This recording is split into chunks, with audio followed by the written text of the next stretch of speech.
Hello भाई लोगों, आप सब लोगों की इतनी ज़्यादा डिमांड के बाद फाइनली मैं आज एक्सप्लेन करने वाला हूँ लेजेंडरी ट्विंस की स्पेशल मूवी को। यह मूवी जियांगशु की स्टोरी को कवर करती है जब वह ईविल वैली में रहता था। तो मूवी बहुत ही ज़्यादा बेहतरीन है भाई, तो देखो और देखकर बताना कि आप लोगों को ये कैसी लगी। तो फिर चलो शुरू कर दें। विद्रोह, जहर और तबाही ईविल वैली में इतना था कि कोई भी जगह उससे टक्कर नहीं ले सकती थी। लेकिन 10 साल पहले एक बहुत ही ज़्यादा बेशर्म आदमी वहाँ रहता था, जो कि घिनौने के साथ साथ एक बहुत बड़ा सिरदर्द था।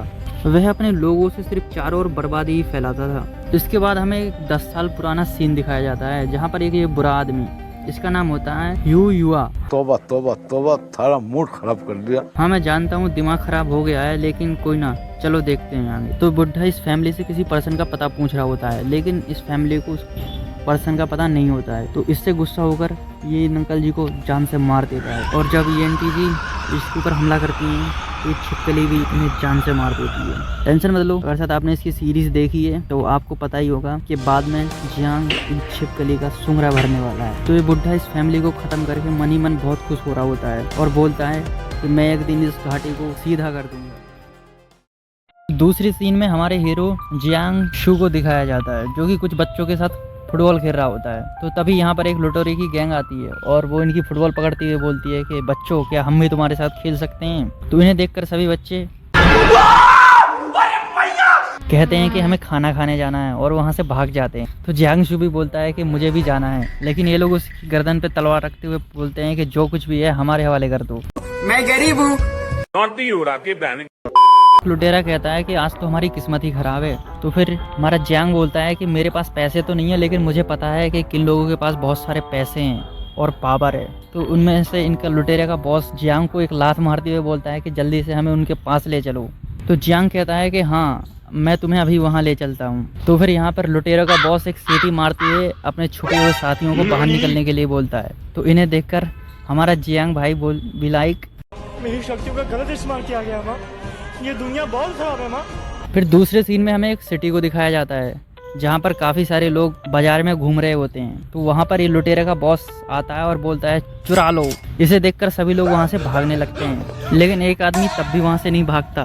तो इन लुटेरों में से एक व्यक्ति बोलता है कि देखो बॉस, वहाँ पर कोई है जिसको अपनी मौत से डर नहीं लगता। तो फिर ये उसके पास जाता है और बोलता है तुम्हारे पास जो कुछ भी है मेरे को दे दो। तो ये जो आदमी रहता है वो कुछ चिल्लड़ निकाल के उसको दे देता है, बोलता है कि बस यही है मेरी पूरी ज़िंदगी की जमा पूंजी। तो ये लोग उससे ये छीन लेते हैं और उसे धक्का देकर साइड में कर देते हैं। फिर इस आदमी को एक लेडी एक घर के अंदर भागती हुई दिखती है। तो उनमें से एक लुटेरा उस घर को लूटने के लिए उस लेडी के पीछे जाता है और बाकी सारे लोग आगे बढ़ जाते हैं। फिर जियांग इन सबको अपने अंकल मिस्टर पायरेट के पास ले जाते हैं। एक्चुअली इनका नाम मुझे पता नहीं है, तो मैं इनको मिस्टर पायरेट बोलने वाला हूँ। यह सब जियांग का एक बहुत ही सोचा समझा प्लान था। वो क्यों, अभी आप थोड़ी देर में आपको अच्छे से पता चल जाएगा। तो यहाँ पर पहुंचकर लुटेरे का बॉस जियांग के अंकल को बोलते हैं कि मैंने सुना है तुम्हारे पास बहुत सारा पैसा है। तो उनमें से एक आदमी बोलता है कि क्यों ना वो तुम हमें दे दो या फिर हमें ही उसे लेना पड़ेगा।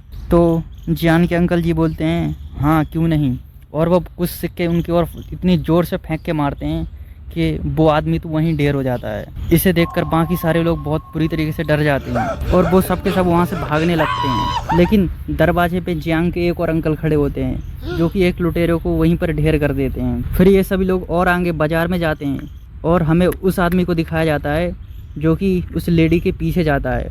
लेकिन हमें पता चलता है कि वो तो एक जियांग की आंटी हैं जो कि उस आदमी को बहुत अच्छी तरीके से मजा चिखा चुकी होती हैं। इसके बाद हमें दिखाया जाता है कि वो आदमी जो कि शुरुआत में भागा नहीं था, वो भी जियांग के अंकल में से ही एक था, जो कि इतना बेरहम होता है कि एक लुटेरे को वहीं पर गर्म पानी में डालकर मार डाल रहा है। उसके बाद हमें एक और जियांग की आंटी को दिखाया जाता है जो कि बहुत ज़्यादा खतरनाक होती हैं। फिर हमें बताया जाता है कि जियांग के जो अंकल और आंटी हैं वो ईविल वैली के मोस्ट ईविल मैन्स हैं, जिनको ये लुटेरे भी बहुत अच्छी तरीके से जानते हैं। अब इन चोरों की सिट्टी पिट्टी गुम हो जाती है। ये लोग सोचते हैं भारी मिस्टेक हो गया सर, एकदम बलंडर हो गया। और इसी बहती गंगा में हाथ धोने के लिए जियांग भी अपना इंट्रोडक्शन देता है और बोलता है कि मेरा नाम मत भूलना, मैं बहुत ही जल्द इस वैली का सबसे ईविल मैन बन के दिखाऊंगा। मेरा नाम है जियांग शू। लेकिन सभी लुटेरे आपस में बात करने लगते हैं, बोलते हैं क्या तुमने इसके बारे में पहले कभी सुना है? तो सभी लोग अपना सिर ना में हिलाते हैं। इसे देखकर हमारा जियांग भाई बोलता है कि अरे यार कुछ तो इज्जत करो मेरी। फिर जियांग अपने पायरेट अंकल को बोलता है कि आपकी हेल्प के लिए धन्यवाद, अब बाकी सब मुझ पे छोड़ दो और आप यहाँ से जा सकते हो। इसके बाद हमें दिखाया जाता है कि जियांग के जो पायरेट अंकल हैं वो बहुत ज़्यादा गुस्सा हो जाते हैं, क्योंकि उन्हें पता चल जाता है कि जियांग ही इन सबको यहाँ पर लेकर आया है।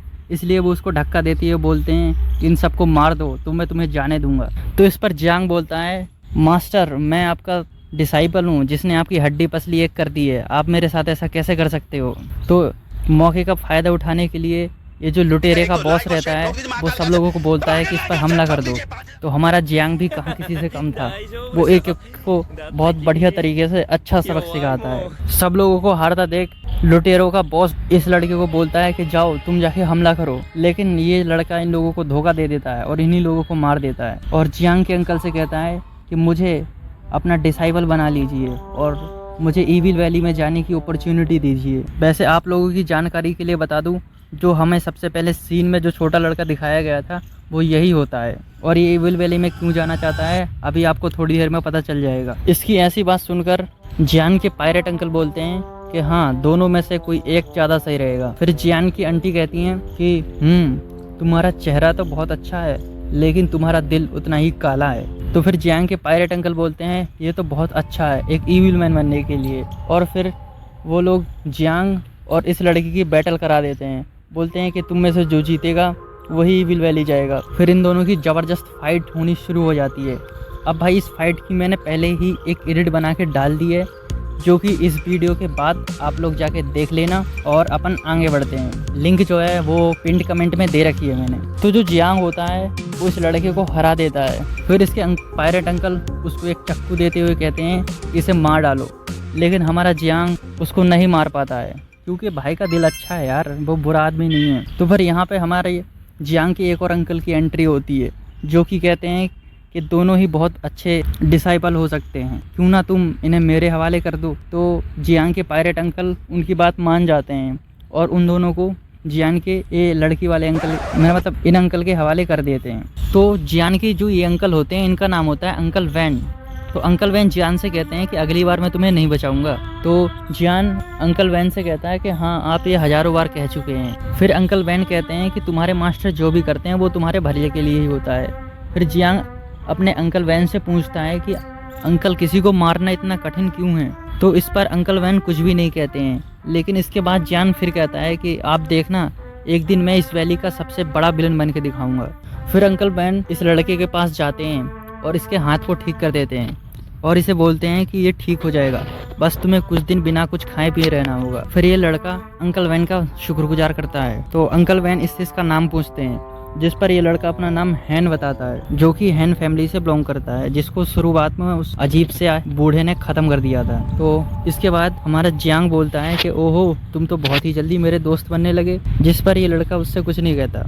फिर ये लड़का अंकल वैन से कहता है कि आप तो बहुत ही अच्छे डॉक्टर हो, जिस पर अंकल वैन इससे कुछ भी नहीं कहते और कहते हैं कि मैं तुमसे कल बात करूँगा। फिर हमारे एक नए सीन में दिखाया जाता है कि जो हैन है वह बाहर घूम रहा होता है, तो इसे जियांग देख लेता है। तो हैंग कहता है कि बस मुझे नींद नहीं आ रही थी इसलिए मैं बाहर घूम रहा था, लेकिन पर विश्वास नहीं करता है। तो फिर इन दोनों की फाइट शुरू हो जाती है और जो हैंग होता है वो वहाँ से भागने में सफल हो रहता है। उसके बाद हैन अपने बाकी मेंबर्स को एक सीक्रेट मैसेज भेजता है, जो कि पता होता है ईविल वैली में आने का। जो भी बोलो भाई, ये मैसेज भेजने वाला तरीका मेरे को बड़ा अच्छा लगा। फिर ये चिड़िया उड़कर इन दीदी जी के पास जाती हैं। इनका नाम क्या है अभी आपको थोड़ी देर में पता चल जाएगा। तो ये हैन के ही साथी रहते हैं, जिनको ईविल वैली में जाने का नक्शा मिल जाता है। इसके बाद ये लोग ईविल वैली जाने लगते हैं। तभी बीच में इन लोगों का सामना जियान की आंटी से हो जाता है, जिससे ये लोग लड़ाई करने में लग जाते हैं। लेकिन ये लड़ाई इनकी बहुत देर तक चलती है और इसी लड़ाई के दौरान हमारी दीदी जी इस पहाड़ से नीचे गिर जाती हैं और लैंडिंग सीधी हमारे भाई के ऊपर होती है।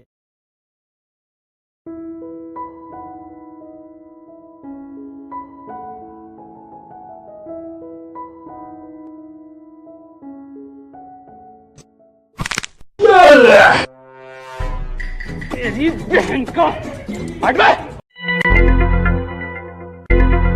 जिसके बाद हमारा भाई बोलता है कि ओहो मेरी पतली कमर तो टूट गई। तो पहाड़ से नीचे गिरने की वजह से हमारी दीदी जी का जो रूमाल रहता है वो निकल जाता है। जिसके बाद हमारा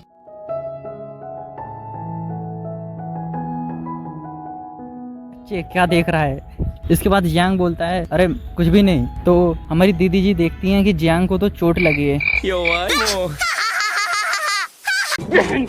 इसलिए वो हाथ में पट्टी बांध देती हैं। उसके बाद जियांग अपना इंट्रोडक्शन देता है और कहता है कि चलो मैं तुम्हें बाजार घुमा देता हूँ। फिर हमारे दीदी जी और भैया जी जाते हैं बाजार घूमने के लिए।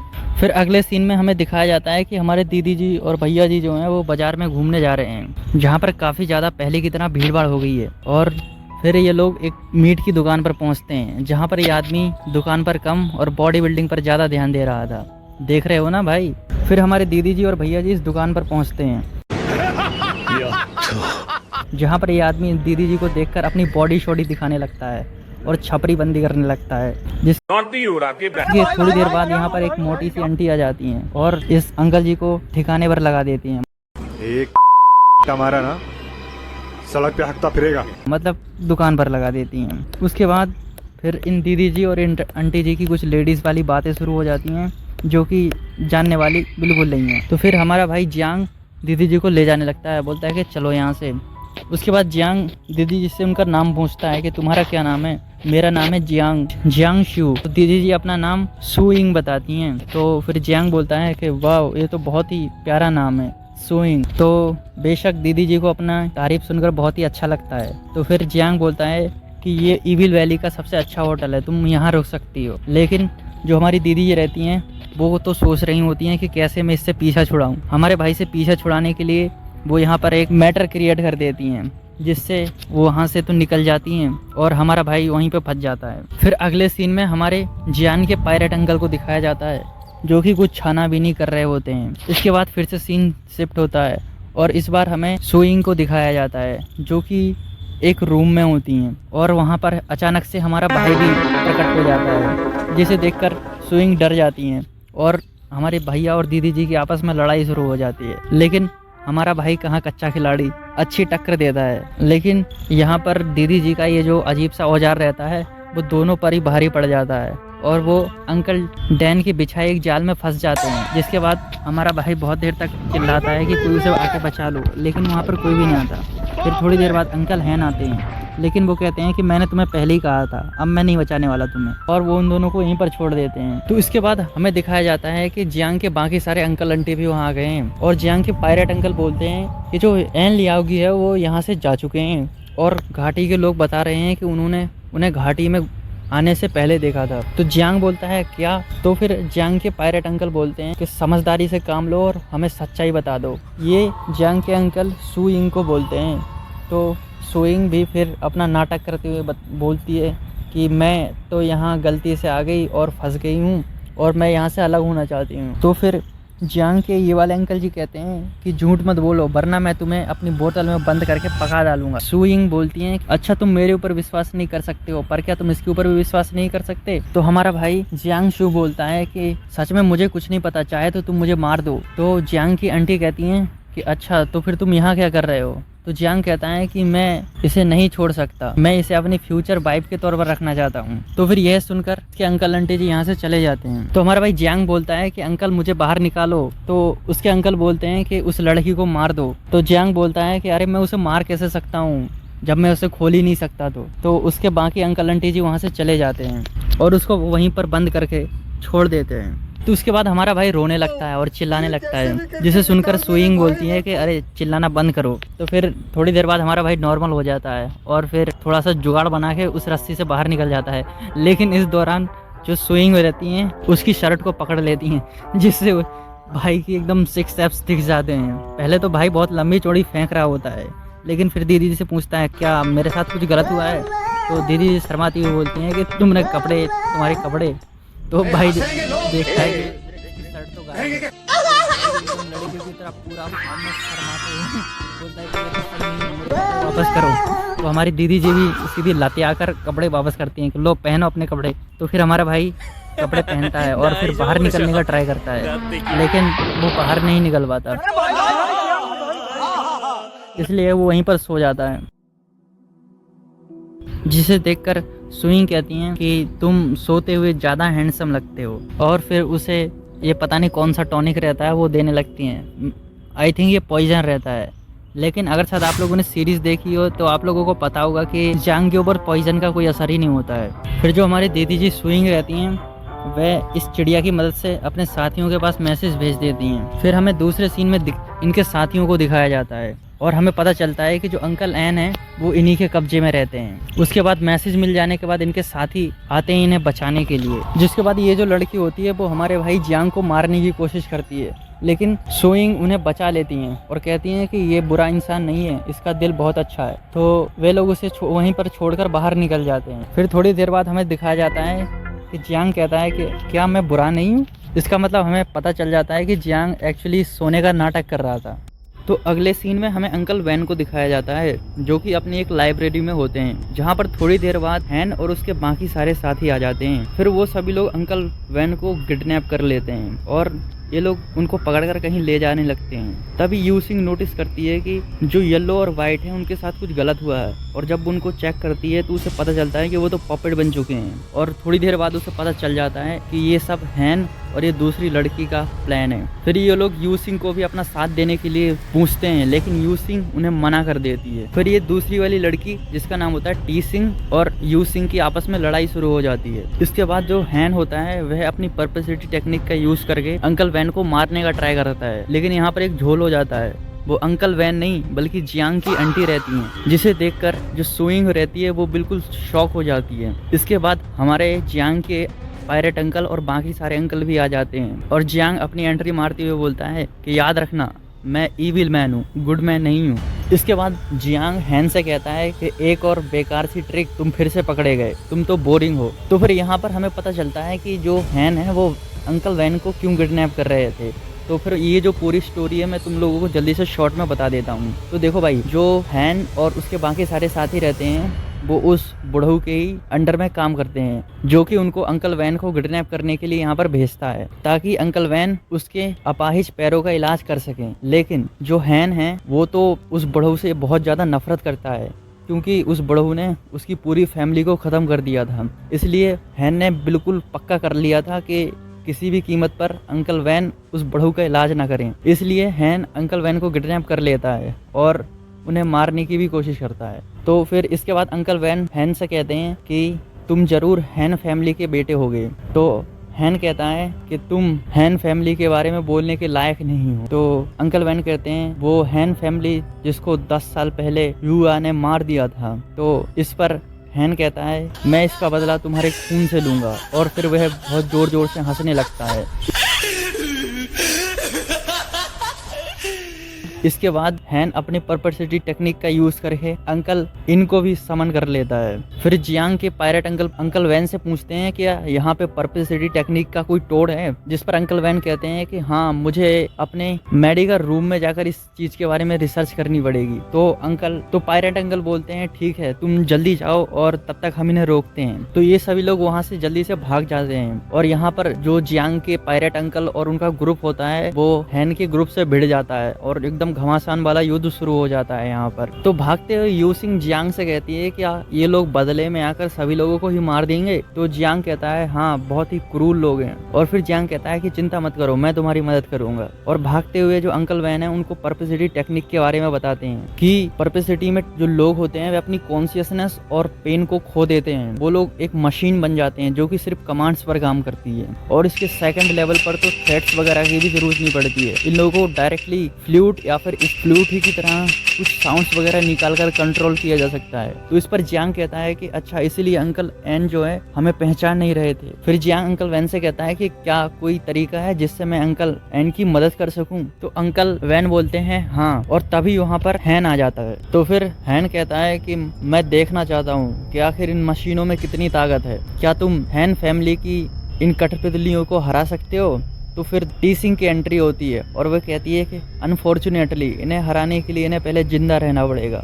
और जियांग देखता है कि उसके सारे अंकल जो हैं वो पपेट बन चुके हैं, जिसे देखकर जियांग बहुत ज़्यादा गुस्सा हो जाता है और उनके ऊपर हमला करने के लिए जाने लगता है, लेकिन अंकल वैन उसे रोक लेते हैं। फिर वह हैन से कहते हैं कि तुम ऐसा क्यों कर रहे हो। तो हैन अंकल वैन को कहता है कि मैं इससे पब्लिसिटी के तीसरे लेवल पर पहुंचूंगा। अंकल वैन कहते हैं कि इससे तो तुम्हारी बॉडी जहरीली हो जाएगी, तुम सिर्फ अपनी लाइफ के साथ गैम्बलिंग कर रहे हो। जिस पर हैन कहता है कि एक गैम्बलिंग जीतने पर मुझे मेरा बदला मिलेगा। तभी यहाँ पर जियांग के पायरेट अंकल की एंट्री होती है और वो फिर से यहाँ पर इनसे लड़ना शुरू कर देते हैं और जियांग और बाकी सबको बोलते हैं कि वो यहाँ से जल्दी से भाग जाएं। लेकिन जियांग है कि मानने को तैयार नहीं था और वो भी उनकी मदद करने के लिए जाने लगता है, लेकिन अंकल वैन उसे वहां से हटा देते हैं और फिर जियांग और बाकी सब लोग भागकर अंकल वैन के मेडिकल फर्नेस में पहुंच जाते हैं। वहां पहुंचकर जियांग जो होता है वो बहुत जोर से चिल्लाने लगता है और बोलने लगता है कि ये सब मेरी गलती है, ये सब मेरी गलती है। जिस पर यूसिंग जियांग को शांत कराती है और फिर जियांग कहता है कि ये सब मेरी गलती है, मैं ही एक क्वालिफाइड विलन नहीं हूँ और खुद को बहुत जोर से मारने लगता है और बस कहता है कि ये सब मेरी गलती है। इस पर जो अंकल वैन होते हैं कि हाँ, इस सब की जिम्मेदारी तुम पर है, लेकिन मैं तुम्हें ब्लेम नहीं करूंगा। क्या तुम्हें याद है जब मैं केफेंग में था उस साल वहाँ पर एक प्लेग की बीमारी फैल गई थी। वहाँ के लोगों ने मेरे ऊपर विश्वास किया था कि मैं उनका इलाज कर दूंगा। उन्हीं के इलाज के लिए मैंने सूप बनाया था, लेकिन जल्दबाजी में मैंने उसमें गलत दवा मिला दी, जिसकी वजह से 98 पीपल मारे गए। मैं उन्हें दवा ना भी देता तो भी वो मारे जाते। क्या वो मारे जाते? शायद हाँ या शायद ना, या शायद 2 दिन में। उन्हें बचाने के लिए मेरे से भी अच्छा डॉक्टर होना चाहिए था, पर जो भी हो मैंने उनकी जिंदगी ले ली। शू, मैं और तुम मॉर्टल्स हैं। मैं नहीं जानता मेरा अगला डिसीजन क्या होगा, वो तुम्हारे और दूसरों के लिए अच्छा होगा या नहीं, पर इसका मतलब ये तो नहीं है कि हम लोग सिर्फ बैठे रहें और इंतजार करते रहें यहाँ अकेले। देखो शू, किसी को मारना ही सॉल्यूशन नहीं होता है। तुम क्या बचाना चाहते हो? तुम्हें विलेन बनना जरूरी नहीं है। इस बारे में सोचना बंद कर दो कि तुमने हैंग को जाने दिया। पर्पेसिटी बहुत ज्यादा खतरनाक टेक्निक है, अगर साथ हमने उन्हें नहीं रोका तो वो पूरी वैली को तबाह कर देंगे। तो उसके बाद जो सुइंग होती है वो जियांग से कहती है कि तुमने कहा था कि तुम मेरी मदद करोगे, क्या तुम अभी भी इस बात को मानते हो? तो फिर हमारा भाई जियांग खड़ा होकर बोलता है कि हाँ बिल्कुल। फिर जियांग अंकल वैन से कहता है कि हमें हमारे मास्टर्स को बचाना होगा। तो अंकल वैन कहते हैं कि हाँ, मुझे सोचने दो कि हम हैंग और उसकी पर्पेसिटी टेक्निक से कैसे निपट सकते हैं। मैंने सोचा नहीं था कि हैंग को पर्पेसिटी तीसरे लेवल तक आती होगी। तो फिर अंकल वैन सुइंग से पूछते हैं कि मिस सू, तुम भी तो सेम ही मास्टर की डिसाइपल हो, तो क्या तुम्हें पर्पेसिटी टेक्निक आती है? इस पर सुइंग कहती है कि मुझे वो ठीक से तो नहीं आती है, पर अगर शायद मुझे पॉइजन निडल मिल जाए तो मैं उसे परफॉर्म कर सकती हूँ। तो अंकल वैन कहते हैं कि ठीक है, इतना काफी है। फिर अंकल वैन बाकी सबके साथ एक जगह पर आ जाते हैं जहाँ पर वो इस लेक से एक तिजोरी को बाहर निकालते हैं, जिसके अंदर एक आदमी होता है जो कि शायद बेहोश था या शायद मर चुका था, जिसे देखकर जियांग अंकल वैन से पूछता है कि ये कौन है? तो अंकल वैन कहते हैं बहुत ज्यादा एक्सपर्ट। फिर अंकल वैन सुइंग को बोलते हैं कि जल्दी शुरू करो। तो सुइंग जो अपनी पर्पेसिटी टेक्निक है उसको शुरू कर देती हैं। इसके बाद अंकल वैन जियांग को बताते हैं कि ये आदमी अपने समय में दुनिया का सबसे बड़ा स्वॉर्डमैन था। फिर अंकल वैन अपने बारे में भी बताते हैं कि मैं एक बार यहाँ इविल वैली में आकर ट्रैप हो गया था और तब से मैं मेडिसिन मैन बन गया हूँ, और तभी यहाँ पर हैन अपने सभी परपेट्स और दोस्तों के साथ आ जाता है। हैन देखता है कि जो सुइंग है वो पर्पेसिटी टेक्निक को परफॉर्म कर रही है, इसलिए वे अपने परपेट्स को कंट्रोल करके उनके ऊपर हमला करने लगता है। तो तभी जो अंकल वैन रहते हैं वो सुइंग से पूछते हैं क्या टेक्निक पूरी हो गई? जिस पर सुइंग कहती है कि ये आदमी बहुत ही ज्यादा पावरफुल है, इसको कंट्रोल करने के लिए बहुत ज्यादा ताकत लगेगी। तो जो जियांग रहता है वो कहता है कि ठीक है, तब तक मैं इनको रोकता हूँ। और फिर जियांग अपने सभी मास्टर के साथ जाकर भिड़ जाता है, जो कि इसकी बहुत बुरी तरीके से पिटाई कर देते हैं। लेकिन थोड़ी देर में ही जो सुइंग रहती है वो अपनी पर्पेसिटी टेक्निक को कंप्लीट कर चुकी होती है और ये मैन एकदम से ही जग जाता है, जो कि बहुत ज्यादा पावरफुल होता है। फिर ये जाकर बाकी सारे मास्टर से लड़ने के लिए पहुंच जाता है और इन लोगों के बीच में एक बहुत ही खतरनाक बैटल होता है। लेकिन बहुत ही जल्द ये जो आदमी रहता है इनके सभी मास्टर्स को बहुत बुरी तरीके से मार पीट के हरा देता है। उसके बाद ये जो आदमी रहता है वो हैंड की तरफ बढ़ने लगता है और उसको इतनी जोर से पंच मारता है कि वो बहुत पीछे हो जाता है और उसके कपड़े वगैरह फट जाते हैं। फिर यहाँ पर जो हैंड रहता है वह इस आदमी से इन निडल्स को निकालने का ट्राई करता है, लेकिन वो फेल हो जाता है और एक सेकंड टाइम ये आदमी हैंड की तरफ बहुत जोर से एम करके पंच मारने वाला होता है, लेकिन उससे पहले ही टीसिंग बीच में आ जाती है और उसका एक ही पंच में काम पूरा हो जाता है। जिसके बाद हमें कुछ पास्ट का सीन दिखाया जाता है जब हैन और टीसिंग छोटे थे, तो उनके एक बचपन का छोटा सा सीन आप भी देख लो।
टी सिंह के मरते ही हैंक को लगता है जैसे कि वो फिर से होने वाला है, इसलिए वो बहुत ज़्यादा गुस्सा हो जाता है और परप्लेक्सिटी का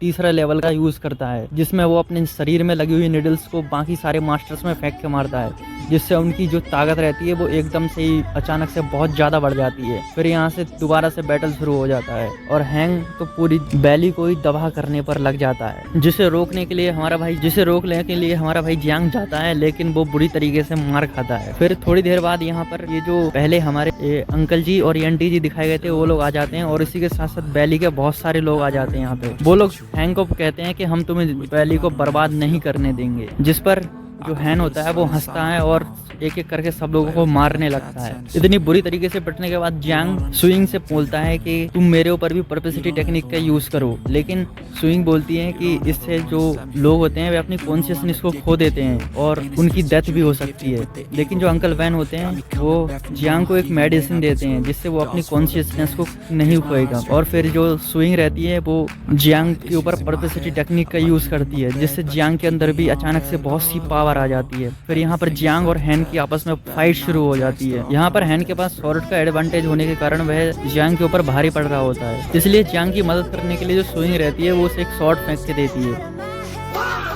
तो फिर यहाँ पर जो माहौल रहता है वो बराबर का रहता है, लेकिन इसके बाद थोड़ी देर बाद ही जो हैन रहता है वो फिर से जियांग के ऊपर भारी पड़ने लगता है। तो इस बार भाई का आपा बाहर हो जाता है। जियांग रहता है वो अपनी कॉन्शियसनेस को खो देता है और उसकी आंखें एकदम काली हो जाती हैं। फिर यहाँ पर अचानक से बहुत ज़्यादा माहौल गर्म हो जाता है और दोबारा से एक भयंकर वाली फाइट शुरू हो जाती है और फाइनली हमारा जियांग भाई हैन से जीत जाता है और यहाँ लास्ट मूव में वो उसको मारने वाला होता है, लेकिन उससे पहले ही सुइंग आकर वो निडल निकाल देती है और हमारा भाई जियांग फिर से अपने होश में आ जाता है। तो जो हैन होता है वो बुरी तरीके से घायल हो जाता है, इसलिए वो टी सिंह को उठाता है और लास्ट में एक डायलॉग कहता है, पेड़ और उसकी परछाई रहते भी साथ में और मरते भी साथ में, और ये कहकर वो टी सिंह को लेकर नदी में कूद जाता है और वो मर जाता है।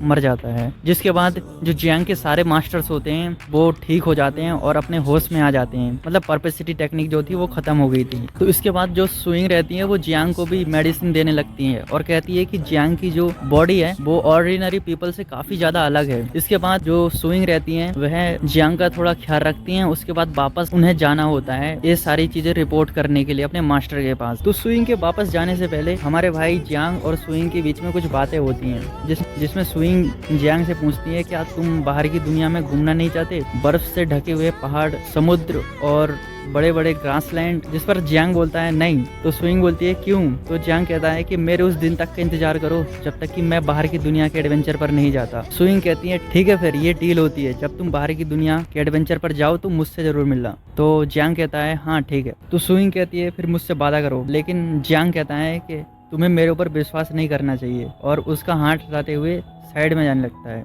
तो फिर सुइंग उसे एज अ गिफ्ट अपनी वही नाइफ देती है और हमारा भाई जियांग भी उसे एक लिटिल फिश का नेकलेस देता है। इसके बाद जो सुइंग रहती हैं वो जियांग को एक लाइन बोलती हैं, ये लो पढ़ लो इसे, लेकिन मेरे को उसका मतलब समझ में नहीं आया। इसके बाद वो अपने बाकी जो येलो और वाइट रहते हैं साथी रहते हैं उनके साथ वहाँ से चली जाती हैं और जियांग भी उनको एकदम खुशी के साथ अलविदा कह देता है। उसके बाद लास्ट में हमें एक सीन दिखाया जाता है जहाँ पर जो जियांग होता है वो अपने मास्टर्स के पास पहुँचता है और फिर से उनकी ट्रेनिंग वाला सीन शुरू हो जाता है। तो यहीं पर मूवी एंड हो जाती है। मूवी भाई बहुत ही अच्छी थी यार। आप लोग बताना आप लोगों को एक्सप्लेनेशन कैसा लगा, और अगर साथ आपने सीरीज नहीं देखी है तो जाओ भाई, ऑफिशियल हिंदी डब मिल जाएगी यूट्यूब पर, तो इसे जरूर देखना। भाई वीडियो बनाने में बहुत मेहनत लगी यार, तो लाइक जरूर से कर देना। बाकी मैं प्रिंस आप सबका भाई मिलता हूँ अगली वीडियो में, तब तक के लिए जय हिंद।